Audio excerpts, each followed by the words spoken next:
mobilize union members to push for mass strike actions. We're not going to be doing a fight oligarchy tour that turns people back into the Democratic Party. No, we want to use, if we win, we want to use that as a platform to call for a new party for the working class, which is a step that needs to be taken if we want to prevent fascism, let alone if we want to win socialism. I understand that you guys really tore it up at karaoke. You did Billy Joel's New York State of Mind there, brought the house down. That's true. Got a lot of sign-ups from that. Not that cool. But we did talk about the need for a fight back, and which a fight back that needs to involve also the need to defeat the bad ideas that prevail on the left, including ties to the Democratic Party. So maybe a little less cool sounding than. That's pretty cool. But it's pretty cool. That's pretty cool. It's pretty cool. But after this, we're gonna get you all drunk and go to karaoke, right? After that. Then we'll do karaoke. I suck at all of that. No, I wouldn't. I'm right now marveling at the olive oil. I mean, it's so good. Yeah. So Bakuni was very fiery from what you're saying? It was. Yeah? The most significant thing at CUNY is what are you looking for?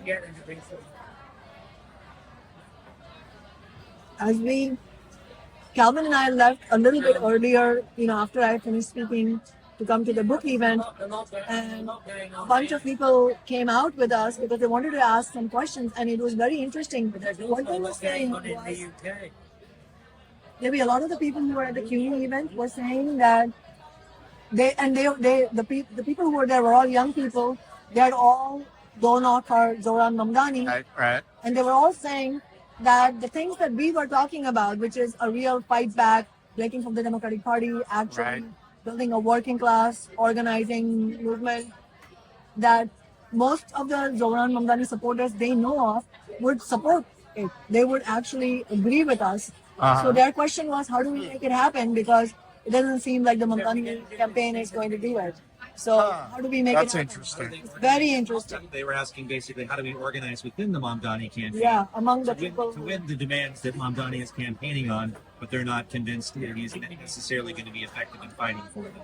And not just him, the whole leadership of the campaign, the DSA leadership. These people who were saying there's young people who were there, they didn't have the confidence that it was not going to come, that leadership is going to come from them. So they were asking us, how do we organize the rank and file of the Mamdani campaign, which they suspect that they would strongly support what we were saying. That's interesting. That's interesting. So they have an awareness that they're being sheepdogged, but they don't know what to do about it? I don't know if is that a fair... I don't know if they would see it as sheepdog. I mean, I think they do have they have some questions about Mamdani, but they generally have positive feelings. But I think they are convinced by. I think they are concerned and they're convinced by the points that we're making that Mamdani, his strategy of appeasing the democratic establishment is not the strategy that's going to win those. Well, there was one who wanted to try it out, but the other didn't. Calvin, you can use this glass. You want some water? Yeah. Let's use this here. She's sitting there. She's going to bring you a glass. She's going to bring a glass. Bless you. Thank you very much. Yeah, I can make.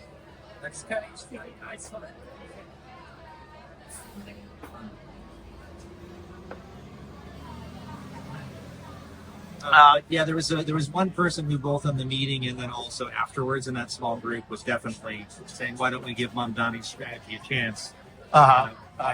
We were saying, well, it's not as though it's a new strategy.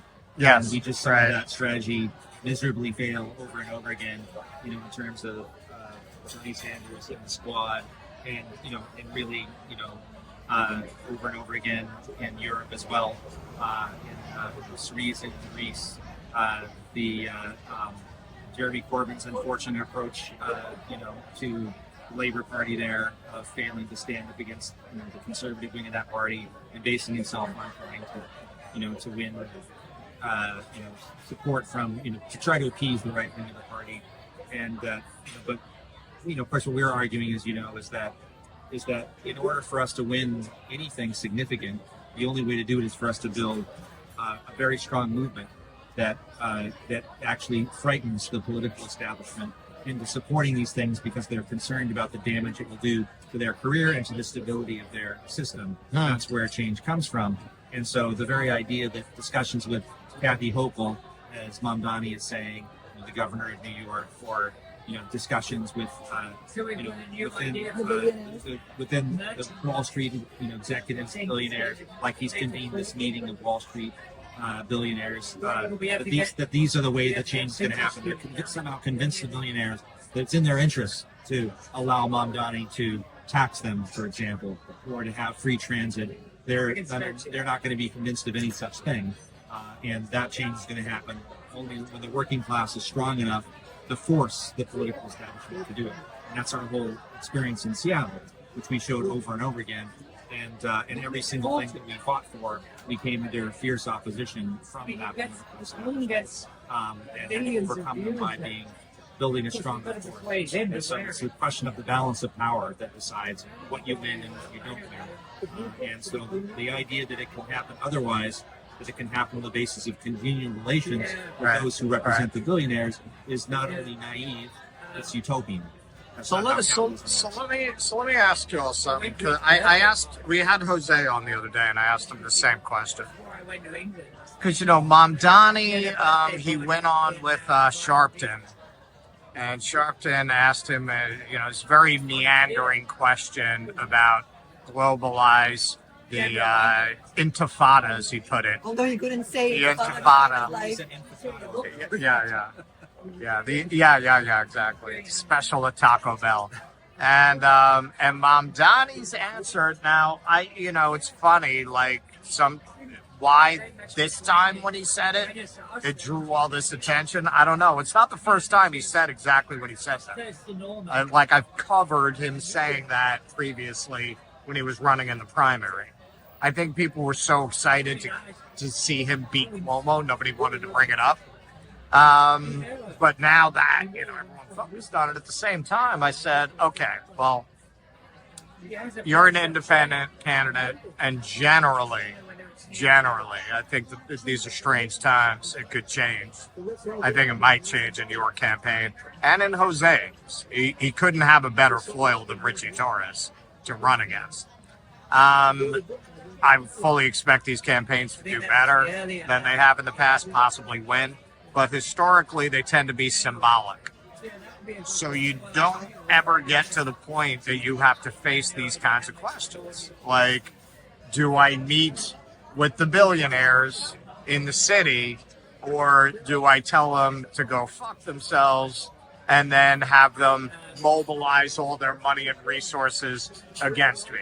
Do I go on with Al Sharpton and say, yeah, you know what? Globalize the intifada, globalize the intifada, globalize the intifada. I'm out of here.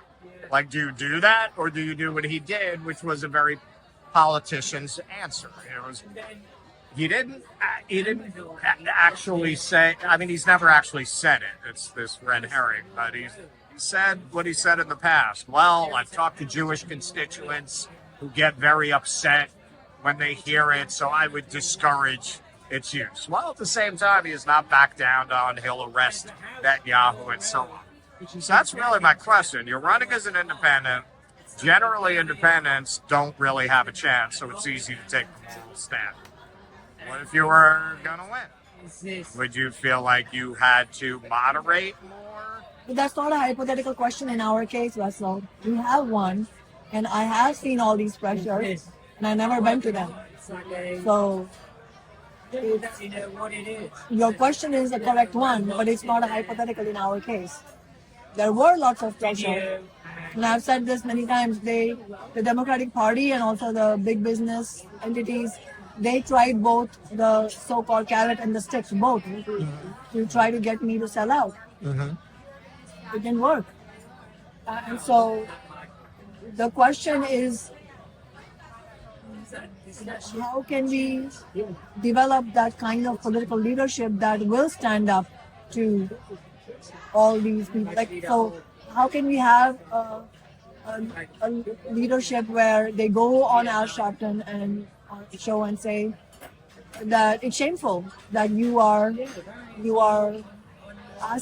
you're talking about me, you're asking me to distance myself from a terminology, globalizing intifada, when we all know that intifada means uprising or revolution.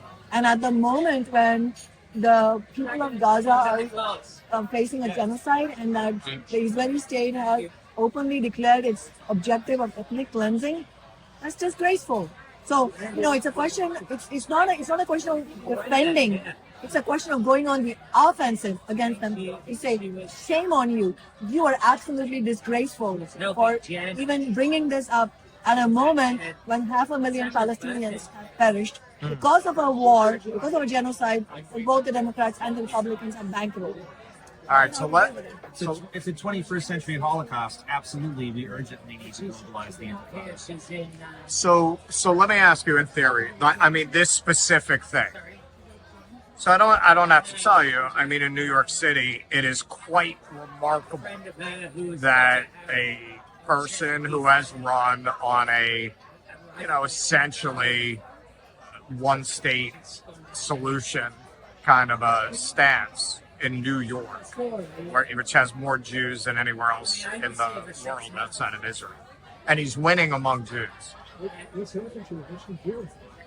Do you think that it's possible that, it's clear what he's thinking, that there are liberal Zionists who probably blame Netanyahu but don't see the whole Zionist project as inherently evil, who need that reassurance? They need to hear that, and maybe they don't vote for him otherwise. Do you think that's a feasible concern, and do you not worry about that if you're where he is? I mean, we are talking about Mamdani, who has insane amounts of support, but you know how quickly that can collapse. But that's the thing. What quickly turns that support away is when you start backing away from the very program that actually led you to the point where millions of people are electrified. It's counter to the logic that often people fall into, where, well, let me play it safe now that I've won the primary. It's actually the opposite. You have to be consistent with the program that actually got you tens of thousands of people supporting you. I mean, as volunteers. The biggest danger is that people, as a campaign develops, decide, actually, this person may be just like every other politician who's telling me what I want to hear. And so somebody who actually stands firm by what they believe, that actually earns respect, even if somebody doesn't necessarily agree with you. There's a lot. I've door knocked a lot, in Kshama's campaigns, and I can't tell you how many people who said to me, I really disagree with her about this specific issue, but I respect that she says honestly what she believes, she fights for what she believes, and she's effective at that. And I agree with a bunch of the other things that she campaigns for. And so yes, she has my vote. And here I'll go. What people really want is somebody is someone who's going to actually fight for them, and who they actually believe is not lying to them. And that's a far more important quality than trying to square the circle, as Mamdani is trying to do. He could instead, we would explain what does intifada mean. It means, as Kshama just did, it means uprising, it means revolution. And absolutely, that needs to happen because what's happening is horrific. And so there needs to be a global anti-war movement, and that means a global. That's very so this is if it's explained to people, that's the better way to respond to these kinds of questions than to walk it back. And walk it back some more and some more. Which is what he's doing right now. And I think the most telling thing here is not about somebody's intentions, because you can't divine what's going on in somebody's head. That's why I try not to get into thought process about, do they mean well or not. Set that aside and assume they mean well. Let's have that as starting point. That's okay.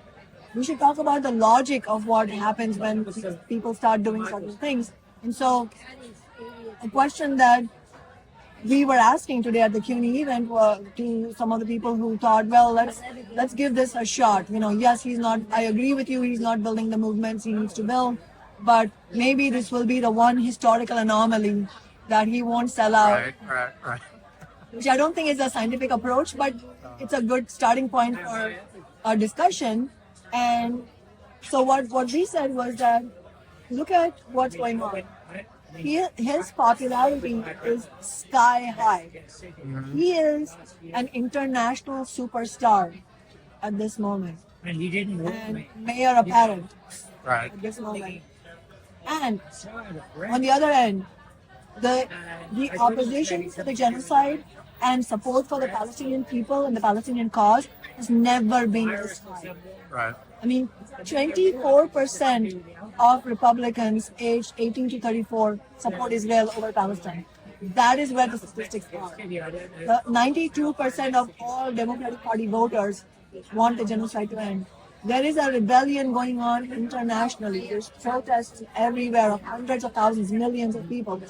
My question is, and this is where I want us to think scientifically about things and ask a logical question, is what reason does one have to believe that somebody who has become an international superstar and on an issue that could not possibly have more support is softening their position at that moment? Why scientifically should I believe that at a moment when there will be far more pressure on them, once you get elected, the pressures multiply a million times over, and maybe there will be a reactionary move against the Palestinians? I don't know. The point is, when everything is favorable towards you, if you are not going to take the most principled stand and fight back, then why should we believe when the going gets tougher, that somehow at that moment you're going to rise up? Do you see what I mean? Sure. Like at this moment, if you're not going to do it, then... Well, I interviewed him at a Tesla protest when he was polling 5%. And I came away from it saying, I asked him, well, so many people were disillusioned by the Sanders campaign. And so what do you say to those people? He completely evaded it. And I came back, I said, when me and Keaton played the clip, I said, he's a politician, man. This guy's a politician. That's what I'm talking about. And that's the thing, is that that is going to become apparent to people if that is, if that's the direction he's going, and that is who he is. And I think that's likely the case. But I mean, it is still an opening for working class people to organize, which is why it's important that people not wait on to see what Mamdani does, but that they organize to fight to win these demands, which is what the group we were talking to was talking about. One last point in this, though, also is that kind of walking back of things, and if you make a mistake, that's different. If you make a mistake, of course, you should, you can acknowledge that. But that sort of walking back of his demands or his positions, it actually emboldens the right wing. It emboldens the political establishment. It doesn't help you. It emboldens them. Then they're going to go for the next thing. Instead of doing that, he should be looking and saying, I got massive fucking support right now. I've got all this support. I don't need to be backtracking. I'm going to be going on the offense. So that's what we should be doing. And one of the things we said was, he's been one of the, I've said this on your show too, Russell, that we strongly support the demands his campaign is running on, but we don't agree with the strategy. And one other example is, one of the demands they're bringing up is the rent freeze for rent stabilized apartments. Well, right now, right after he won the primary, the rent control board met and increased the rents. Why didn't you organize 10,000 people to go and shut down the rent control pressure board them, meeting? So what are we waiting for? Right. Like why not now? And supposedly when the pressures are on you are tenfold stronger, somehow then you're going to blossom into a fighter. I mean, it just these questions we're raising, they're not personal attacks on any individual. These are scientific questions that we have an obligation to ask, because we have a responsibility not to lead working people down the garden path. When we know that this doesn't look the way it needs to look, it's important for us to point that out. And if it had happened, in one of our campaigns, an issue we were campaigning on, they were going to go, on the attack on that issue. we would absolutely have mobilized a protest. And every member of our organization would have said, we need to go organize a protest. So it's not an accident. In fact, no, and in fact, yeah, it's not only that. In fact, $15 an hour was our flagship demand in our first city council campaign in 2013. We didn't say, elect me and then we'll talk about 15. We said, let's turn this campaign itself into a vehicle to build momentum for 15. So by the time we win, we didn't have a guarantee that we were going to win. That let's use the campaign right now in this moment to build momentum. And in fact, the capitalist newspaper in Seattle, the Seattle Times, they wrote that if this election of me as a socialist, the revolutionary socialist, was anything, it was a referendum on 15. So by the time my inauguration, first inauguration happened, already there was massive pressure on the Democratic Party to do something about 15. In fact, that same year, the mayoral election in 2013, the mayoral election ultimately was decided on the guy who came out and said, I support 15 faster. I'm going to tell you, I don't think I ever told you this. So I have a friend I've known since high school. And, the way we first met was he had come from private school and he was entering public school. And he was coming to school in Brooks Brothers and Wingtips. And he told me my long hair was disrespectful to my elders. And that began a fast friendship. I was 15, he was 17. Still friends. Long before I had a show or anything. He told me when I went to hang out with him how much he hated you.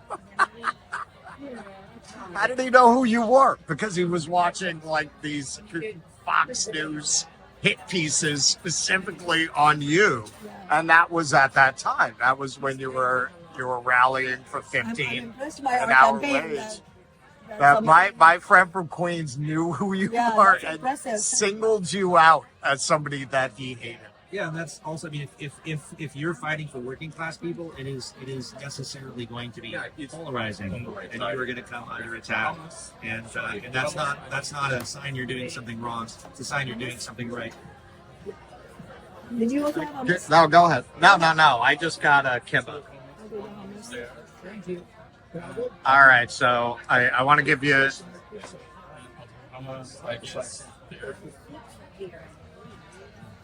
one? Can you hear one on this here?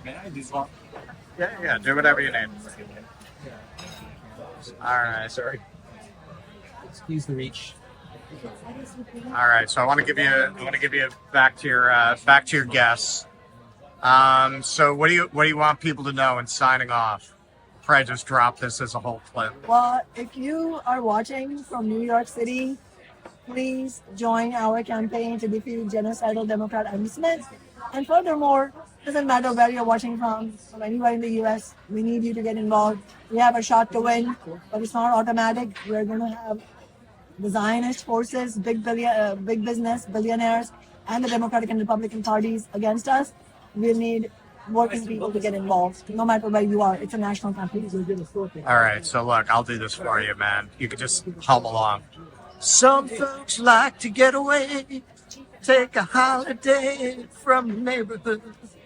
Right. I'm a very bad singer. Calvin knows it. He knows it. I know it, but I don't remember the lyrics. And it's got Billy Joel's like our Bruce Springsteen in New York. Oh, really? Yeah.